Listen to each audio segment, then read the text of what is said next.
Olá, pessoal! Tudo bem? Espero que sim. Espero que estejam todos muito bem. Hoje chegamos à nossa sétima aula sobre inteligência emocional e nós estamos conversando sobre os 3 níveis de organização e processamento das informações. Na aula passada, nós falamos sobre o primeiro nível, ou como também é conhecido, cérebro reptiliano. E aqui cabe relembrar que a expressão cérebro reptiliano já não é mais utilizada pelos neurocientistas. Para quem ainda não assistiu às aulas anteriores, eu sugiro que assista para facilitar o seu entendimento e aprendizado, porque está tudo conectado. Hoje nós falaremos sobre o segundo nível. Em 1878, o neurologista francês Paul Broca estava ali estudando, pesquisando o olfato, quando ele se deparou com uma região repleta de neurônios. E ele passou a chamar essa região de lobo límbico. Mais tarde, Paul MacLean, o autor da teoria do cérebro trino, passou a chamar essa região de sistema límbico, que hoje também é conhecida como segundo nível de organização e processamento das informações ou cérebro emocional. E é sobre essa região que nós vamos conversar. Então, deixe-me aqui compartilhar a tela, só um instantinho. Pronto. O sistema límbico, ou segundo nível de organização e processamento das informações, ou cérebro emocional, está localizado aqui acima do primeiro nível, ou cérebro reptiliano, e se desenvolve a partir do nascimento do bebê. É a região que está relacionada ali com a nossa memória, com as nossas emoções, com os nossos aprendizados, com o nosso comportamento social. Ele recebe informações do hipotálamo e do tálamo, que nós vamos ver mais para frente, e através dessas informações provocam reações que vão influenciar no nosso comportamento, como a reação motora, as expressões faciais, né, a utilização dos músculos, as reações fisiológicas, o nosso coração acelerado, a respiração ofegante, o suor escorrendo, e as reações neuroquímicas e hormonais, quando acontecem a liberação da adrenalina, da serotonina, do cortisol e de outros. Lembrando que essas reações elas são automáticas e independentes. Esse segundo nível, o sistema límbico ou cérebro emocional, ele é considerado a região central para que a gente possa cuidar e trabalhar as nossas emoções. E nós vamos ver algumas estruturas que compõem o sistema límbico. Vamos começar pelo tálamo. A palavra tálamo tem a sua origem no grego talos, que significa hall de entrada. Então, o tálamo ele é considerado a porta de entrada das informações que chegam. Vamos relembrar. Através dos nossos sentidos, nós percebemos as informações que estão no meio ambiente. Essas informações, elas são captadas pelo sistema nervoso periférico e encaminhadas para serem processadas no sistema nervoso central. Ao chegar para o sistema nervoso central, elas passam pelo tálamo antes de serem distribuídas para o neocórtex ou para a amígdala. E aqui cabe uma observação. As informações provenientes do olfato, as informações olfativas, elas não passam por esse filtro. Elas seguem direto para a amígdala. Por isso que quando nós sentimos aquele cheirinho de bolo, que lembra a vovó, ou o perfume da pessoa amada, já temos aquela sensação de bem-estar, de amor, de alegria. E ao contrário também, se sentimos aquele cheiro desagradável, já nos provoca aversão, nojo, sem mesmo nós sabermos do que se trata, o que está provocando aquele cheiro.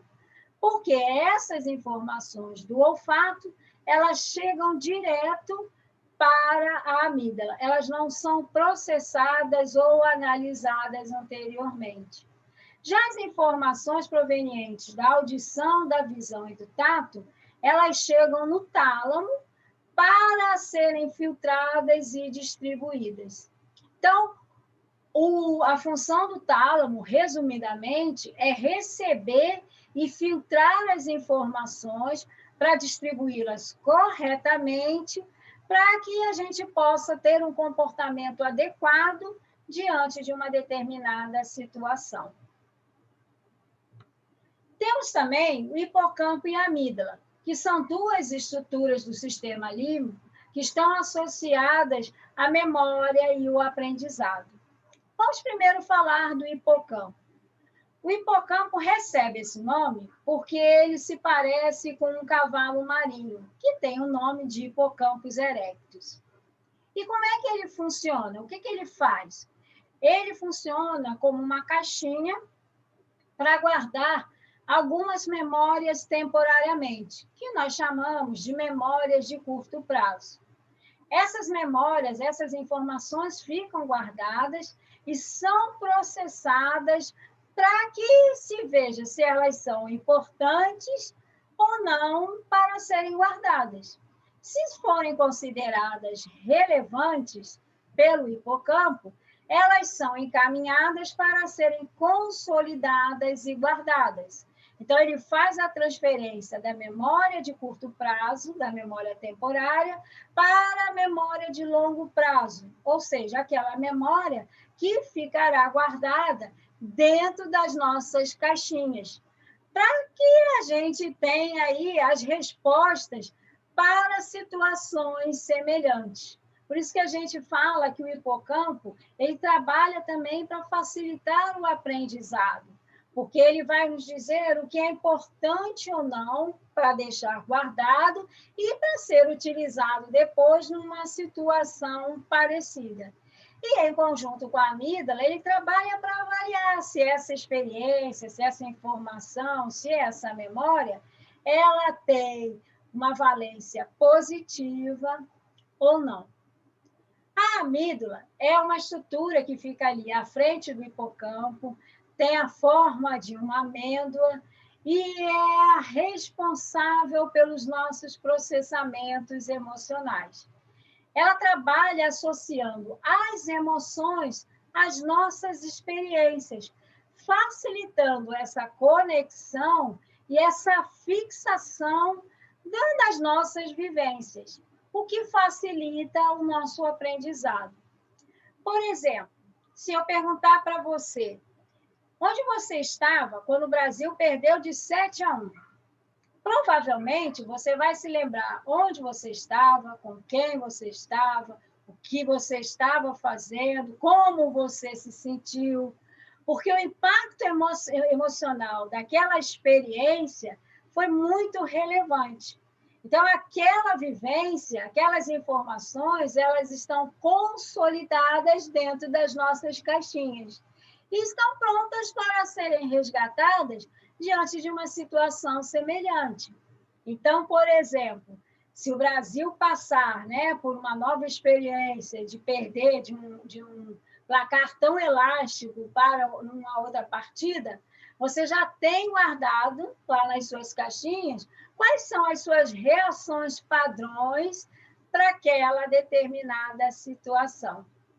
Além disso, a amígdala ajuda a dizer se essas experiências elas são prazerosas ou não. Sendo prazerosas, a gente tende a repetir essa experiência.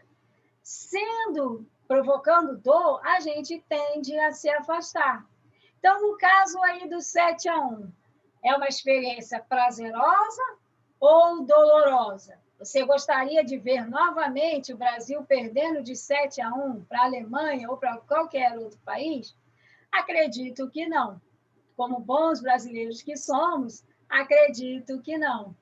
E ao contrário, se você gosta de viajar, Se viajar lhe traz aquela sensação de bem-estar, de alegria, você vai querer repetir esse movimento, fazer outras viagens. Então, o hipocampo e a amígdala, eles trabalham em conjunto para que a gente possa associar as emoções às experiências, para consolidá-las como relevantes, guardá-las lá na caixinha e, conforme for o nosso aprendizado, repetir ou não aquelas vivências. Mas nós temos que ter um certo cuidado, porque a amígdala, ela fica próxima ao ouvido e ao olho. Então, ela recebe, em alguns momentos, ela recebe as informações provenientes da audição e da visão diretamente, sem passar pelo filtro do tálamo. E aí, o que acontece? Ela recebe essa informação numa frequência maior, não consegue parar para analisar, entender o que está acontecendo, ocorre a liberação da adrenalina numa maior intensidade ali durante 1 minuto, e nós temos aquelas reações, aqueles comportamentos inadequados que muitas das vezes nós nos arrependemos depois. É o que nós chamamos de sequestro da amígdala ou sequestro emocional. É quando o cérebro emocional domina a situação e a gente não consegue parar para analisar, para refletir sobre o que está acontecendo. A gente simplesmente age. Porque as reações emocionais, elas são mais rápidas do que as reações quando são analisadas pelo neocórtex. E aí a gente simplesmente age, a gente não para pensar. Como é o caso que nós vemos às vezes aí, né, das brigas de trânsito, né, levou uma fechada, e aí já quer sair, discutir, brigar. Ou você está num grupo de amigos, se afasta, e quando você retorna, você escuta alguém falar que, nossa, mas o Sérgio é tão chato, e aí você já parte para responder aquilo de uma forma agressiva, e você não percebeu que eles estavam falando de um outro Sérgio, não de você, por exemplo. Então, é importante estar atento, né, que nós podemos passar por essa situação. E essa interação da amígdala com o neocórtex, para que se ocorra a análise, né, a reflexão sobre aquela emoção, é a base para a inteligência emocional que nós vamos ver mais para frente. E, por último, nós vamos falar aqui sobre o hipotálamo, que, como vocês podem perceber, é a estrutura que está aqui próxima a duas glândulas, a hipófise e a glândula pineal. O hipotálamo é a estrutura responsável por fazer a integração entre o sistema nervoso e o sistema endócrino.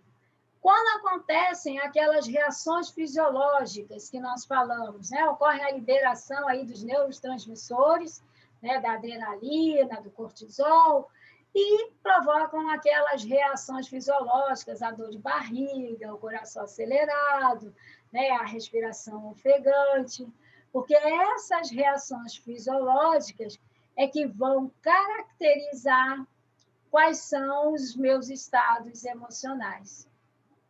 Para a gente encerrar, é importante destacar que o nosso sistema emocional está muito relacionado com o ambiente que nós vivemos.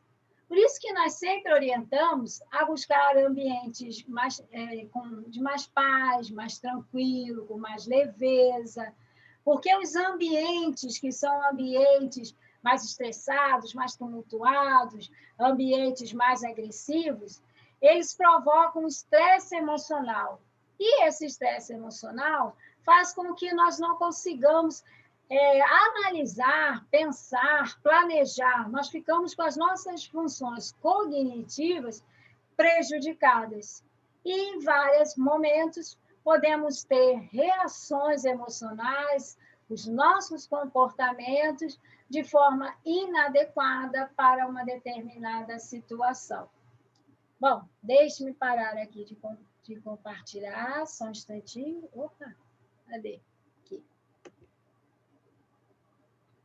Bom, como você pode ver, nós estamos chegando aí ao entendimento do quanto a neurociência contribui para a inteligência emocional, conhecendo as estruturas e como elas funcionam quando estamos diante de uma situação, fica muito mais fácil para você lá na frente trabalhar e usar as suas emoções de forma mais inteligente. Mas isso nós vamos continuar a ver na próxima aula, onde nós vamos falar sobre o terceiro nível, o nosso nível pensante, o nosso nível que não nos deixa fazer besteira, que não nos deixa fazer bobagem. Bom, para você que está comigo aqui nesses vídeos, eu peço a você que curta, que compartilhe esse vídeo, que deixe seus comentários, porque o nosso objetivo é levar essas informações sobre essa habilidade tão exigida, a inteligência emocional, para o maior número de pessoas. E te convido também a se inscrever no canal. Esse canal nós vamos falar sobre desenvolvimento profissional, onde estamos começando aí sobre a inteligência emocional. E teremos diversos assuntos que eu tenho certeza que vão contribuir com o seu desenvolvimento profissional. Para você que ficou comigo até agora, eu agradeço e espero você na próxima aula. Tchau!